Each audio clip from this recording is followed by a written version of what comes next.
Is having a Wyoming LLC or an LLC domiciled in a state where there's no state corporate tax advantageous or not? I was reading yesterday that some educators are saying that it's not advantageous to have a LLC in a different state than where you live. Well, I want to talk about that today because they're right and they're wrong. So let's discuss a little bit about having an LLC, how that affects your business in investing, no matter what type of investing you're in, and is it advantageous for you?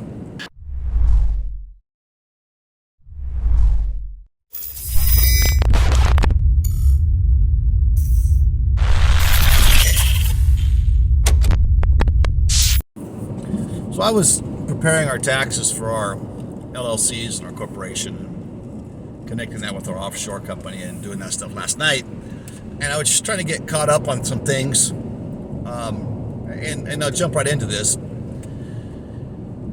In my reading, there were some people, a lot of people advocate having like a Wyoming LLC because no corporate tax. At the end of the day, the point they make is that a C corporation, which is not a pass-through corporation, in other words, it doesn't flow through to the individual taxpayer like an LLC does and an S corporation does. It flows through to the actual owners or the shareholders of that business. And then you would file that income, your profit that's divided amongst yourself, you'd file that on your individual 1040 tax returns, right? So, or however you're filing. Now, I'm not a tax professional and I'm not giving tax advice. I'm just going to share something with you that you might want to consider. Because I was a CEO for 12 years, I have a good sized company. I have a pretty good understanding in a lot of these areas, and especially in asset protection, where you would use a lot of these vehicles for. Well, the argument is, and where the government now was overreaching still, is before you had the Wrigley gum theory, right? The Wrigley gum test, right? That Wrigley would be taxed in all the states that they sold gum in. Correct.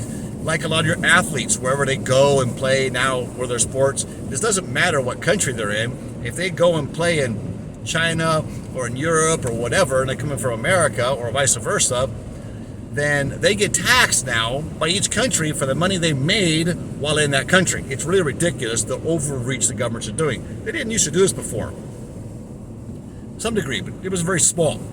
Anyway, so what takes place is this. What the argument now is that if you have a home-based office, which a lot of people do now since the last couple of years, right? Wherever you sit at your home, whatever state it's in, that's considered your jurisdiction. In other words, you can be taxed and you have to file your corporation there. So let's say I open a Wyoming LLC, and yet I'm based in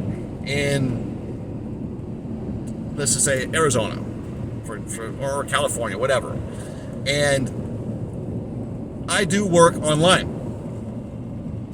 Well, California will say, hey, because you work here from home, you then have to qualify your business and pay the tax you have to pay here as well in California.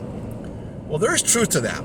And will my assets be protected? Well, if I form an LLC, I put my assets in my LLC in Wyoming, right? And I rent them, or they're in Wyoming, and they're here in California working, and I have my home office, let's say in California, let's just say, right?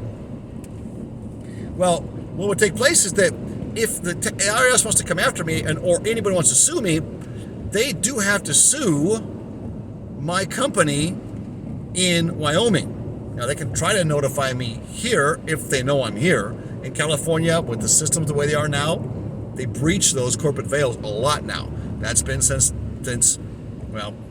prior to 2016. So if I want to make a crypto company, for example, and I'm offshore and I want to qualify here in the States, in Wyoming, which is a tax-friendly state.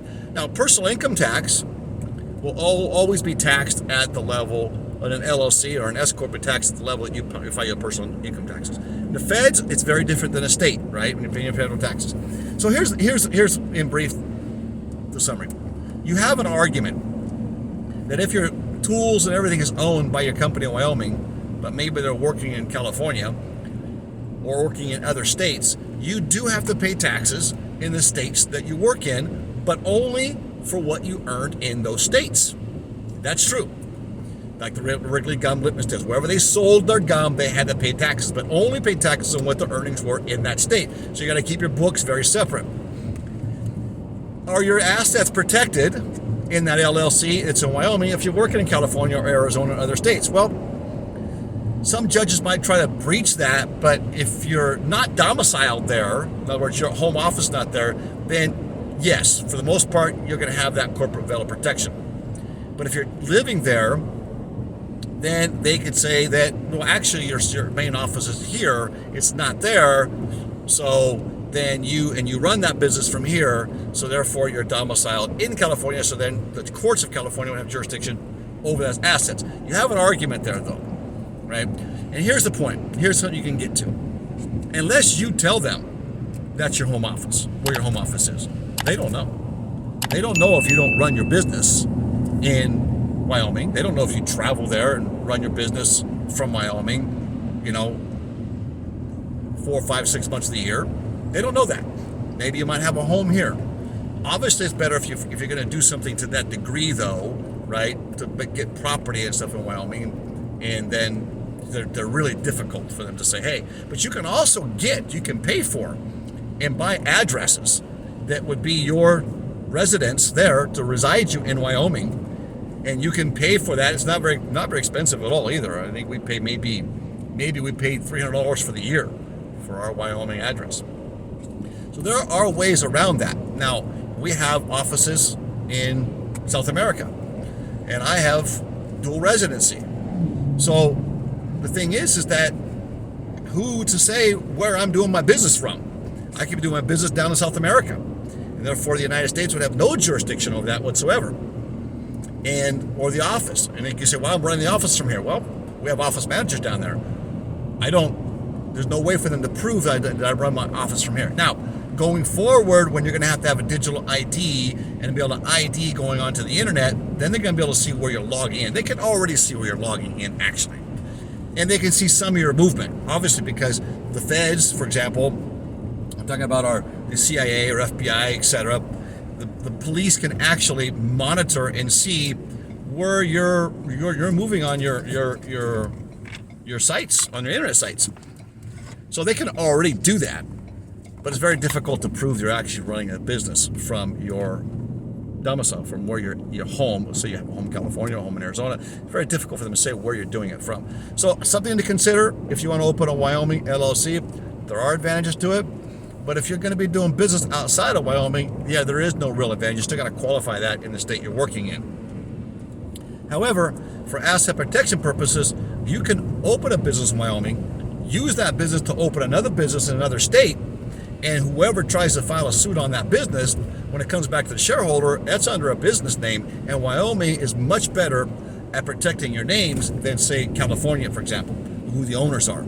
You don't have to admit that in Wyoming. You can just have the name of the company there, and that can be owned by another company. You can roll that back to a trust offshore, for example, right? So there is your asset protection strategy.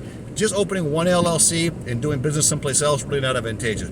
If you're going to do a complete asset protection strategy, you're going to have to do 3 or 4 or 5 layers of it, and then you're going to run into you'll find your protection there. I know for a fact it happened to us. Frivolous lawsuits. I've been through quite a few of them as a CEO.